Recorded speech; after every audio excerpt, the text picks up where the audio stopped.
Bismillahirrahmanirrahim. Alhamdulillahi rabbil alamin wa bihi nasta'in ala umuri dunya waddin. Wassalatu wassalamu ala sayyidil mursalin wa imamil muttaqin. Sayyidina wa maulana Muhammadin wa ala alihi wa sahbihi ajma'in. Allahumma basalli wa sallim ala sayyidina Muhammad miftah babi rahmatillah adada ma fi ilmillah salatan wa salaman daimaini bidawami mulkillah wa ala alihi wa sahbihi wa man walah wa la hawla wa la quwwata illa billah. Alhamdulillah, segala puji kembali dan selalu terhatur kehadirat Allah Subhanahu wa ta'ala yang masih melimpahkan nikmat sehat, nikmat afiat, nikmat panjang umur kepada kita seberataan sehingga diperjumpakan lagi di majlis ilmu yang selalu kita berharap, bercita-cita, mudah-mudahan kegiatan majlis ilmu ini membawa kita pada kebaikan-kebaikan akhirat. Amin ya rabbal alamin. Kitab kita Asy-Syaraful Bahi sampai kepada ucapan Al-Imam Ja'far As-Shadiq, qala Allah ta'ala ila dunya, auhallahu ta'ala ila dunya an ukhdumi man khadamani, an ukhdumi man khadamani wa at'ibi man khadamaki, wa at'ibi man khadamaki.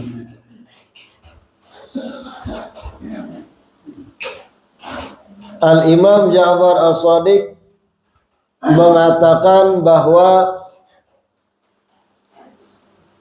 auhallahu ta'ala ila dunya, Allah mewahyukan kepada dunia,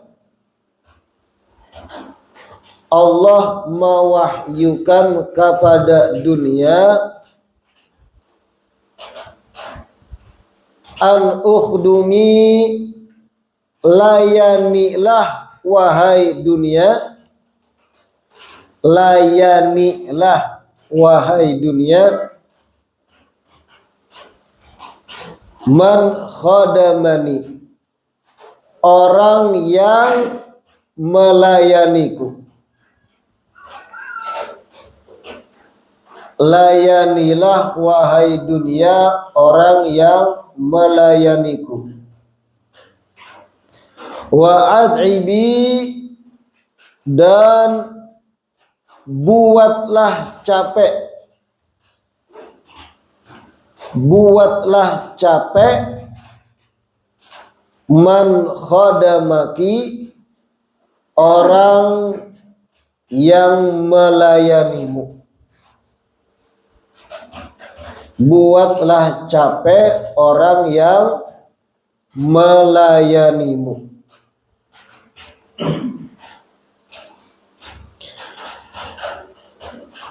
Ucapan Imam Ja'far As-Shadiq yang sekali ini sebenarnya kunci tentang sistem dunia,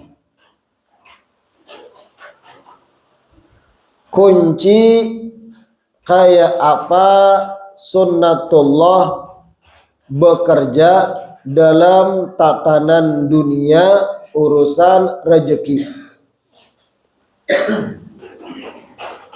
Ujar Imam Ja'far As-Shadiq, Allah menyuruhkan pada dunia. Jadi Allah menyuruh dunia. Ujar Allah, ikam wahai dunia, layanilah orang yang melayani aku. Dunia disuruh melayani seseorang yang melayani Allah. Artinya, ikam wahai dunia, ujar Allah, jadilah pembantu. Jadilah ikam pembantu atau sasuruhan seseorang yang hidupnya semata melayani aku. Orang-orang yang hidupnya bujur-bujur kepada Allah aja. Artinya gerak-gerik hidupnya, aktivitasnya, gawiannya,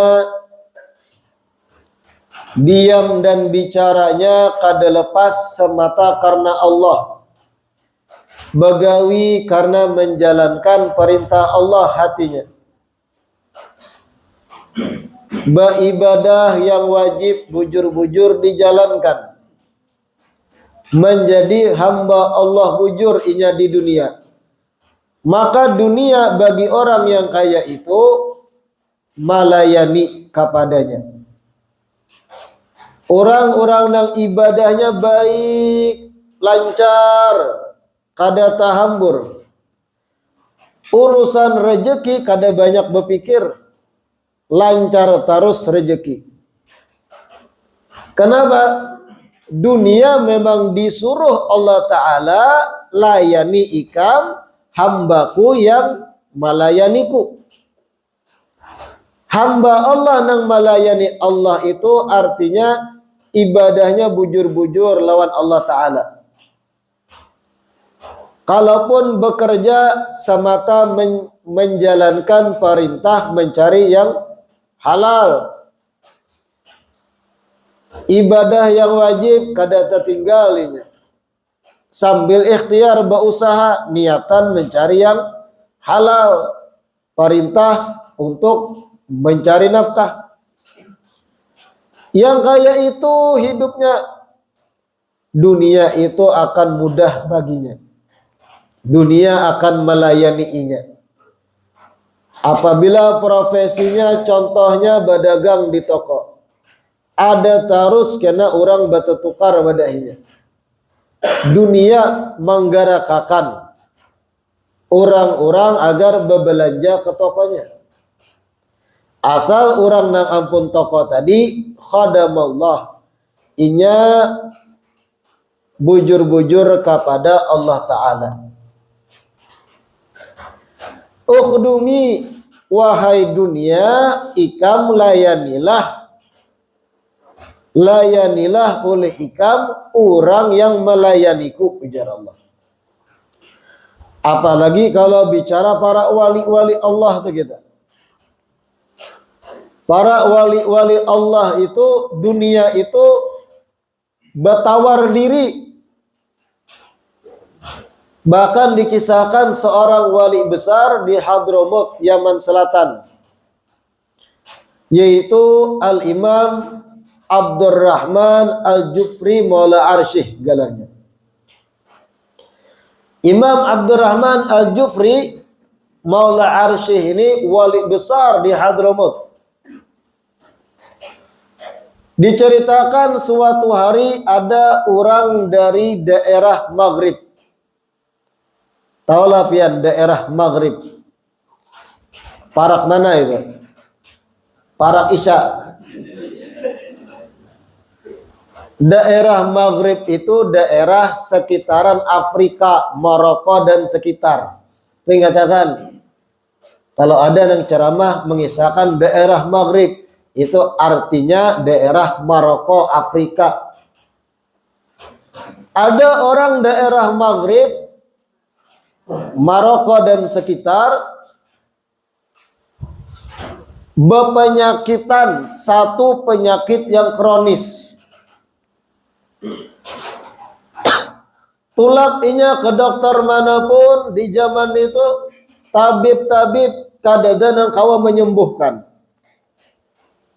Kronis penyakitnya.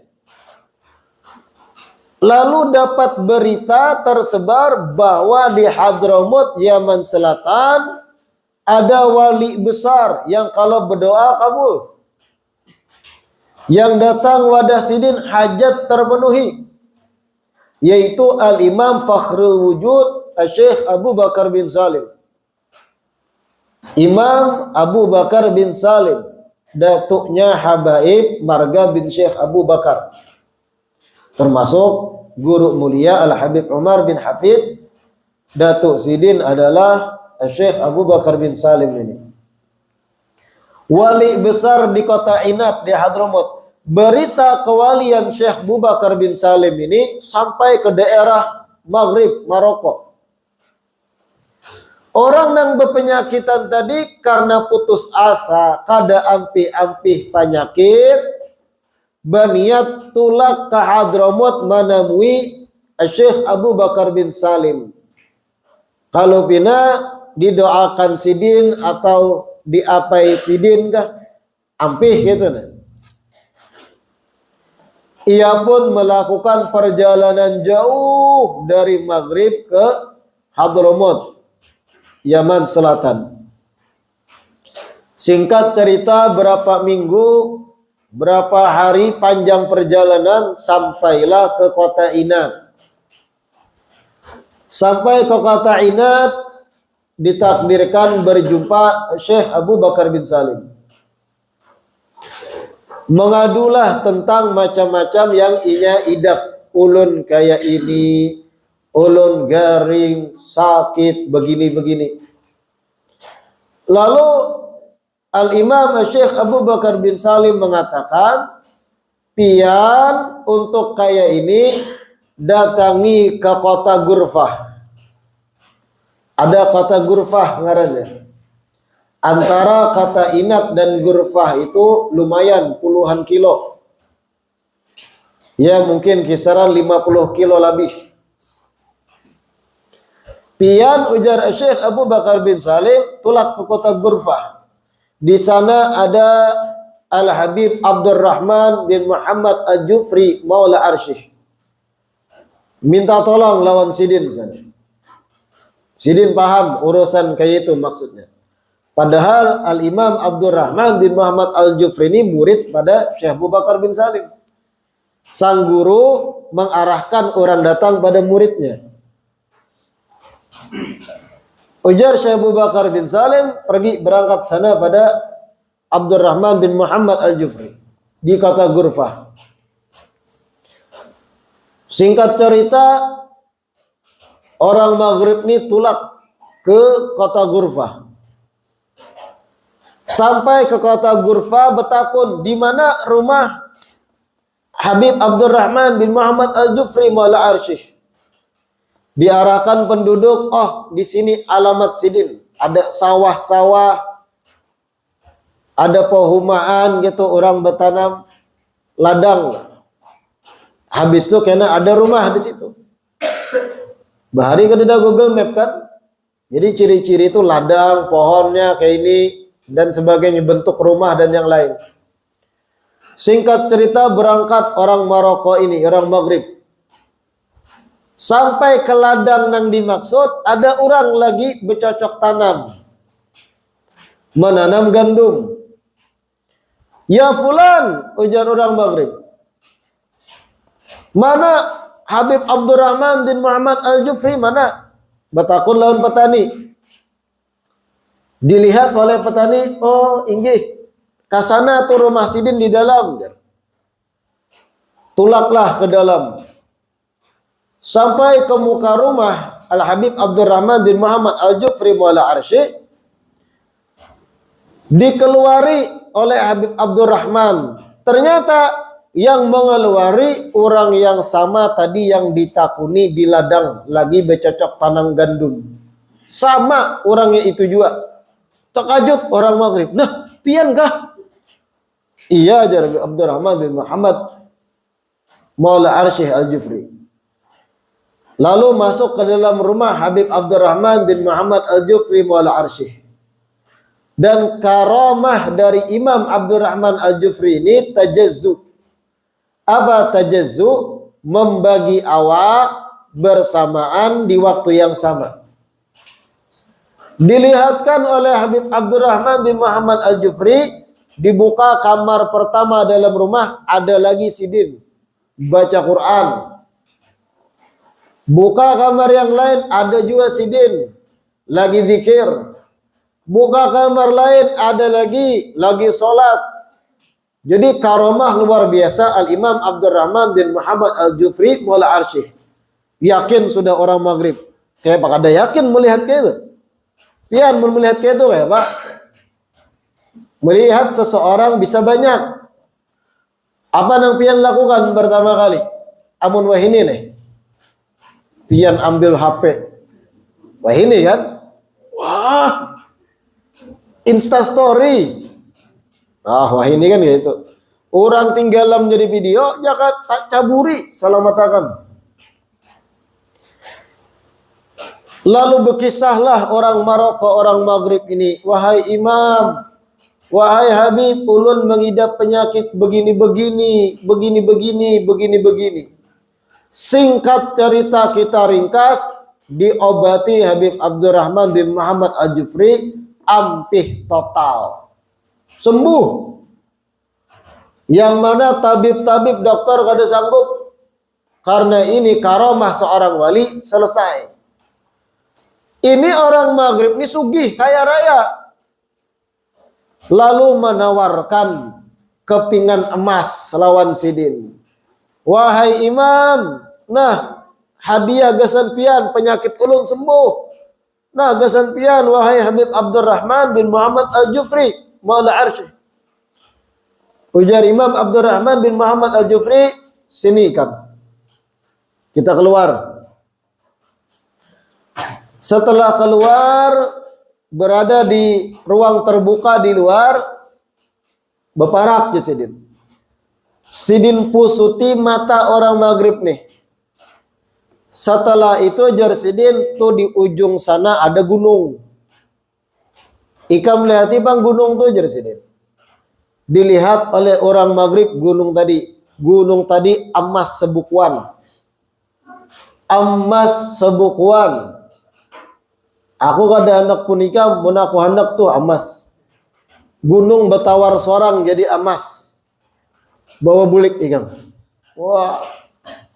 Kayak itu wali bahari. Mun wah ini bang. Sini ambil. Ini gunung bertawar jadi emas Presiden. Sudah bawa bulik. Artinya Allah mewahyukan pada dunia, ukhdumi ikam dunia, layani hamba-hambaku yang bujur melayaniku. Kalau sudah level tinggi, kayak itu, gunung bertawar jadi emas. Itu level tinggi bang. Amun level-level kita gunung bertawar emas, apa jadinya? Harusnya gunung, batu gunung yang halus tuh nagasan pondasi berubah jadi emas. Nyanyuk kita bisa. Bebunuhan. Berebut. Ada yang berpikir hendak babini pulang. Ada yang berpikir ini itu hendak baramian. Level seorang wali karena bujur hidupnya dedikasi total untuk Allah Ta'ala, dunia yang bertawar. Makanya bebuhan pawaletan harus pahami konsep ini. Ukhdumi man khodamani, ujar Allah. Wahai dunia, tak masuk walet, burung. Dunia lain tuh. Walet tuh dunia lain. Bagian dari dunia, makhluk Allah Ta'ala burung walet. Buan pawaletan tuh. Amun hendak walet itu masuk ke sarang pian, di samping ikhtiar sesuai ilmu lapangan, pian berbenah diri, bujur-bujur jadi hamba Allah. Niatakan bujur-bujur niat nang lurus, amun bakulihan kemana duitnya? Kalau sugih hibak bakilo-kilo kemana arah duit? Amun poya-poya wara, bebangga-bangga, bemewah-mewah, beagak-agak, sudah bunyinya mengganggu orang, hak telinga orang ditindas. Kada peduli dengan orang-orang nang fakir dan miskin sekitar pulang. Bukahan walet. Bapak masuk situ jalan. Ada kan orang ikhtiar sudah menukar suara walet nang paling larang satilannya. Arah angin sudah diukur. Posisi lubang pas. Ibarat sudah dipercantik, diperbagus. Syariatnya total ya. Iya, kadang masuk-masuk walet. Ada juga kayak itu, memusang kadang. Apa? Lalu menyalah-nyalahkan orang sekitar kadang. Konsep dasarnya ya dunya ukhdumi man khadamani. Layanilah ikam wahai dunia orang yang mau melayani aku. Orang nang tujuan hidupnya Allah, tujuan hidupnya ingat Allah, akhirat. Kada jauh dari baginda Rasulullah. Itu hidupnya sambil berusaha, sambil berikhtiar bercari. Hati kada guyang Allah dan Rasul. Dunia tuh lancar insya Allah datang seorang.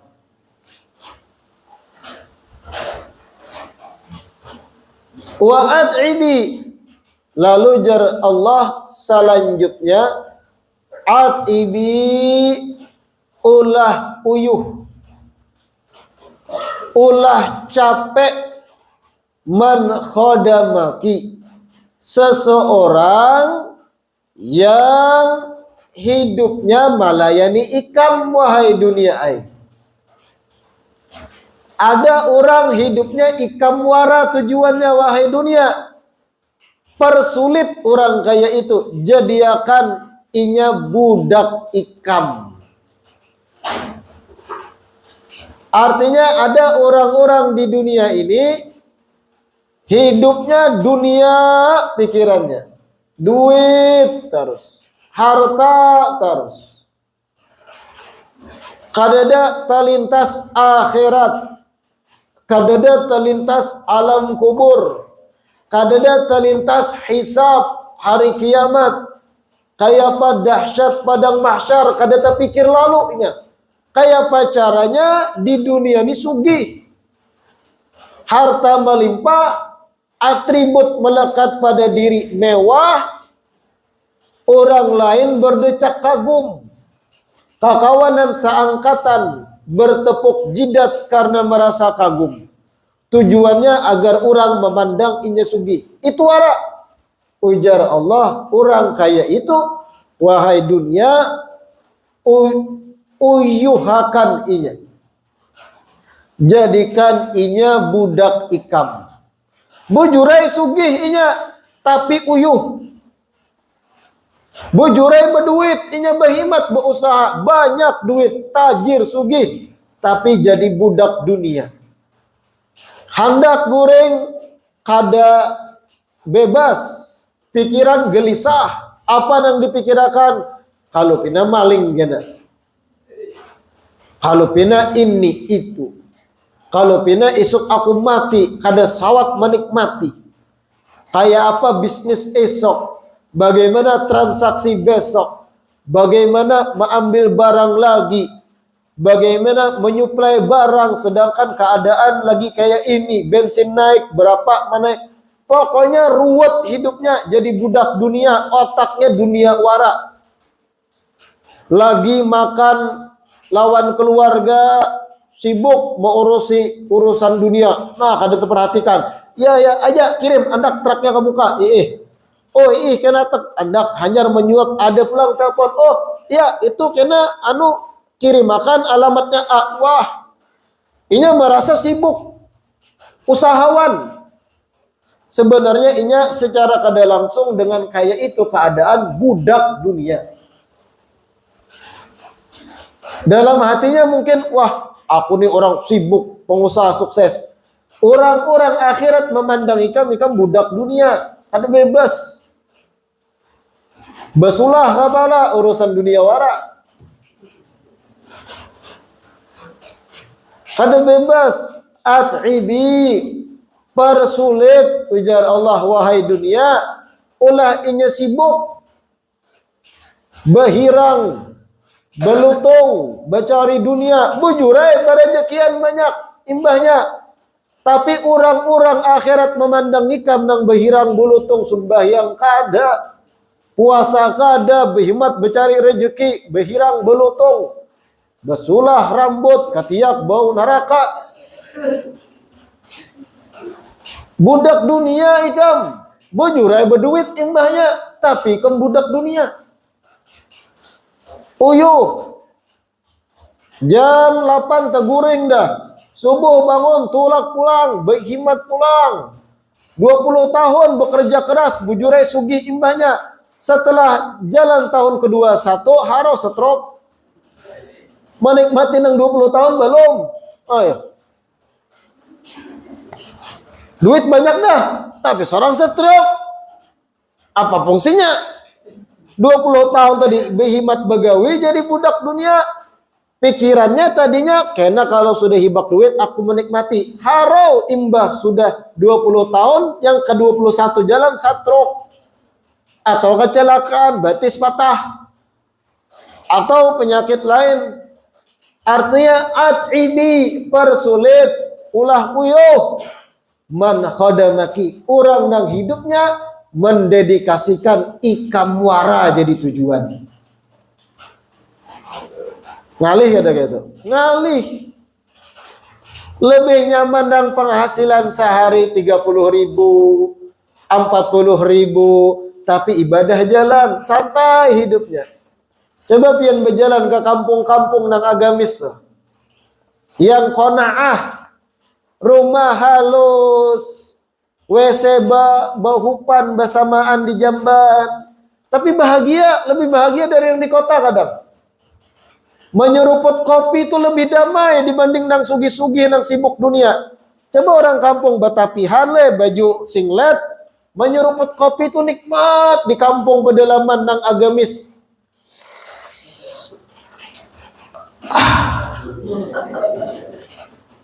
Damai, maandak cangkir tuh elegan, keteng, mahantuk untuk 2 biji. Imbah tuntung memantat kan? Damai. Coba nang pengusaha-pengusaha tadi nang sedikit-sedikit telepon, sedikit-sedikit mau urus A, mau urus B, mau urus C. Walau duitnya banyak, budak dunia ya. Behirang belutung, besulah, bepatahan gigi, pancela tumbus dunia orang. Tapi nang di kampung tadi memantat 2-3 jam kulihan, jual, berduit. Kawa makan anak bini secukupnya. Kanakan damai begayaan, betarik motoran dari kayu kulahan sorang. Lebih nyaman hidup kayak itu biar damai. Datang kena orang alim ke kampung mengajar di majelis, tulakan mendengar ilmu masuk, bulikan damai, ngopi pulang. Di muka rumah duduk di kursi kayu, kopi panas, damai. Pernah lah pengen berpikir, nyamannya tuh orang-orang kampung tuh santai, damai hidup. Kita maka banting tulang, ini itu pancela tumbus. Mikirakan usaha, behirang, belutung, bepacul gigi. Tagaring-garing kadang, beimpus. Nang di kampung menyeruput kopi damai, penghasilan gak ada seberapa, tapi nikmatnya lebih dahsyat dibanding yang di kota. Kenapa? Karena konsepnya bujur buahnya, kami hamba Allah. Tujuan kami Allah bercari ini menjalani perintah. Kada lawas kami dunia marah kayak ini damai santai, kada banyak berhimat berusaha tapi damai, meninggal husnul khatimah. Meninggal banyak yang mentahlili, banyak yang melayat dan mentahlilinya bujur-bujur pulang di kampung. Di kota kadang mahauli nih. Nang bujur membaca Yasin dari A sampai Z tuntung tuh paling berlima banam. Nang lain Yasin wal Qur'anil Hakim innaka laminal mursalin. Membaca tuh kada fokus, ikam diundang orang untuk acara tahlilan supaya umpat membaca bujur-bujur dihadiahkan pada nang meninggal. Ini datang Yasin formalitas saja, datang tahlilan. La ilaha illallah, la ilaha illallah, la ilaha illallah. Banyak kobokan keluar bayanya. Nah kan gitu. Coba di kampung, wah khusyuk, tahlilan tuh bujur maksimal, paham. Karena Tuan Guru menjelaskan, ini konsep tahlilan ini kita berkumpulan, orang mau undang kita dimakani tuan rumah supaya kita mengirimi pahala pada nang meninggal. Kita serempet kirimi juga pahala kuitan kita masing-masing. Khusyuk, la ilaha illallah, la ilaha illallah. Berataan, kompak membaca. Berataan membaca Yasin nyaring. Kada memikir amin. Ini kada duduk sudah di pelataran bepandiran pulang. Sudah keluar rantang-berantang, pak iyanya, aku intalulah. Aku kada makan haruana. Oi, adakah jeruk nipis ya. Kicap. Wah, pas lagi tahlilan ya.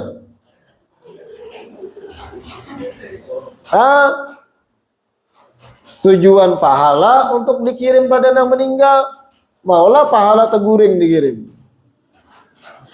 Di kampung itu dipraktekkan lebih damai kadang.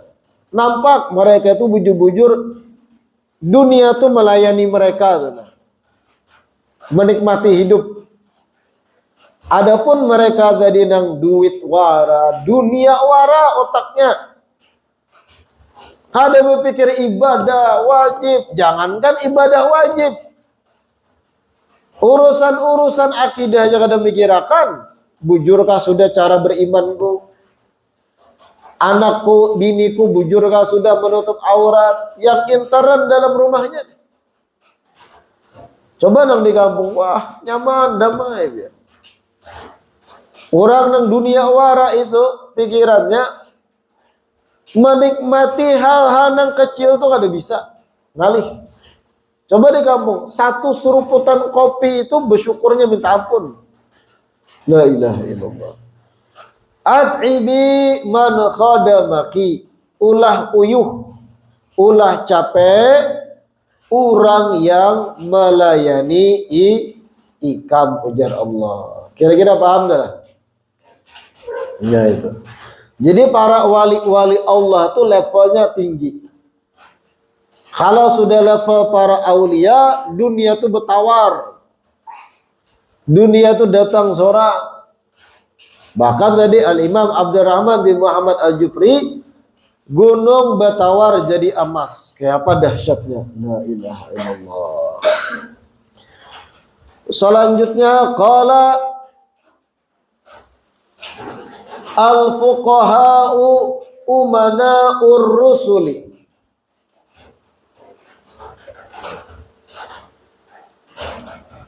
Al-fuqaha'u umana'ur rusuli malam ya'tu abwabas salatini. Al-fuqaha'u umana'ur rusuli malam ya'tu abwabas salatin. Selanjutnya ujar Imam Ja'far As-Shadiq, al-fuqaha orang-orang yang ahli ilmu fikih, orang-orang yang ahli ilmu fikih, umana urrusuli, adalah pengemban amanah para rasul, adalah pengemban amanah para rasul. Malam yaitu abwabas salatin, selama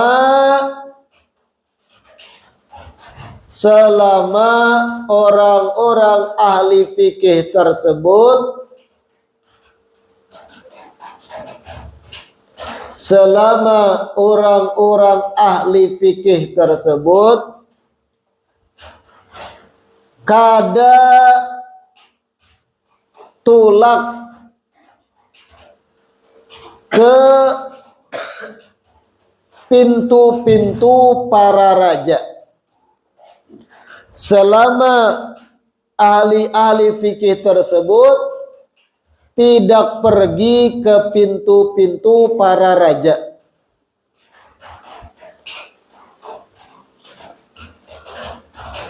Kayak apa maksudnya ini? Dengarkan. Zaman dahulu, setelah zaman tabi'in dan selanjutnya, sistem tatanan dunia itu dipimpin oleh kerajaan-kerajaan. Tatanan dunia itu di seluruh tempat rata-rata sistemnya kerajaan monarki. Kerajaan A, kerajaan B, Eropanya, di negeri Arabnya, di negeri Persianya, negeri Syam, bahkan Islam sendiri sistemnya kerajaan di zaman setelah tabi'in dan seterusnya. Dan raja itu bujur-bujur berkuasa. Raja berkuasa, otoriter, diktator, mengatur seberataan sekehendaknya. Dan raja kaya raya zaman dahulu, sugih-sugih. Banyak di antara raja zaman dahulu sewenang-wenang, haus akan pujian, haus akan diangkat ngaram, haus untuk dieluk-elukan rakyatnya, dan tidak sedikit mengeksekusi siapapun yang kada diketujuinya. Itu sistem raja-raja bahari. Yang mereka ketujui, mereka beri banyak duit, disugihakan. Yang mereka senangi, mereka beri duit, harta melimpah, tanah dan sebagainya. Yang menentang mereka dieksekusi, dipenjara, dimatii dan yang lain, atau diusir jauh. Sedangkan orang-orang alim, orang-orang yang faham agama, menguasai kitab-kitab agama, yang bujur-bujur lurus, pasti menyampaikan sesuatu sesuai kebenaran. Kalau raja salah pengambilan keputusan, salah. Kalau sistem kerja raja salah, salah ya salah. Kalau raja ini menyeleweng dari aturan Islam, ulama menyuarakan salah. Kada peduli dihukumkah, dipenjarakah, atau dibunuh. Itu ulama yang bujur-bujur mengemban amanah Rasul. Tapi ada juga orang-orang alim yang tujuannya dunia semata. Lalu mereka alim, menguasai banyak kitab, tapi ketika raja melakukan sesuatu yang menyalahi hukum Islam, orang alim ini karena sudah terbiasa dilayani raja, lalu terkadang membenarkan apa yang salah dilakukan oleh raja dengan ditutup macam-macam topeng agama. Dicariakan dalil-dalilnya yang sebenarnya nyata itu salah. Yang sebenarnya nyata salah dicariakan, dikajalakan supaya seakan itu benar. Yang penting raja kada sari. Yang kayak ini dimaksud Imam Ja'far Shadiq. Orang-orang faham ilmu fikih itu pengemban amanah Rasul selama mereka kada umpat dalam urusan kerajaan. Kalau sudah bahari itu seorang yang alim terlibat kepada urusan kerajaan, raja-raja yang lebih lagi zalim, saka hendak hati dalam memerintah, mau kada mau pasti orang alim yang sudah temakan jasa raja akan berfatwa menyesuaikan kehendak raja. Dicariakan dalil agar raja himung. Kalau sudah orang alim bergabung lawan sultan, raja yang kayak itu lepas predikat inya sebagai orang faqih yang mengemban amanah para nabi dan rasul. Bahari itu ulama salaf kalau melihat ada orang berilmu sudah mulai duduk di higa raja terus kada dikawani oleh orang alim yang lain. Sudah terkontaminasi orang alim itu. Pasti bercarian dalil agar membenarkan perilaku dan semua hal yang dilakukan raja padahal salah. Nyata-nyata kada bujur bedangdutan setelah penutupan MTQ contohnya. Nyata-nyata tuh kada bujur dah kada sesuai. Sesuai lah pian yang awam menjawab sesuai kada. MTQ Al-Quran ditutup dengan nyanyian dangdut, binian pulang menyanyi. Sesuai kada? Pian orang awam gin menyambat kada pas. Ada orang berilmu itu luar biasa. Kita kawa menjilbabi artis yang rancak terbuka. Itu sudah luar biasa. Mengajal ikam. Demi dapat pujian oleh mereka para petinggi. Lalu mengajal, mengarasi boyang mati. Ujar orang bahari. Kita tuh 2 jam kawa mau olah artis tuh berjilbab. Itu sudah luar biasa dakwah kita. Bakal kajalan ikam memaksakan diri. Kada wujur ikam. Menjilat ikam itu. Nah itu paham ya? Contoh nyatanya itu real di lapangan. Suarakan itu salah. Kada usah dikajal, dicari sudut pandang lain. Supaya tetap ikam terkesan kada menyalahi mereka yang berwenang. Al-fuqaha umana ur-rusul. Orang-orang berilmu faqih itu pengemban amanah para rasul selama inya kadang mendatangi pintu-pintu para raja dan larut di dalamnya. Beda kalau datang tapi menasehati dan kada terbawa arus.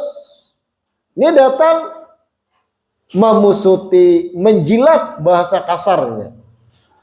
Yang nyata salah dibebujuri, dibedaki, digincui seakan benar. Yang penting atasan senang. Transparan jalan terus. Wah, kacau. Paham lah? Mudah-mudahan yang dibaca hari ini bermanfaat. Mudah-mudahan Allah istiqamahkan kita duduk di majelis ilmu. Mudah-mudahan Allah angkat kejahilan pada diri kita. Dan mudah-mudahan Allah sinari hati kita dengan cahaya ilmu agama. Amin ya rabbal alamin.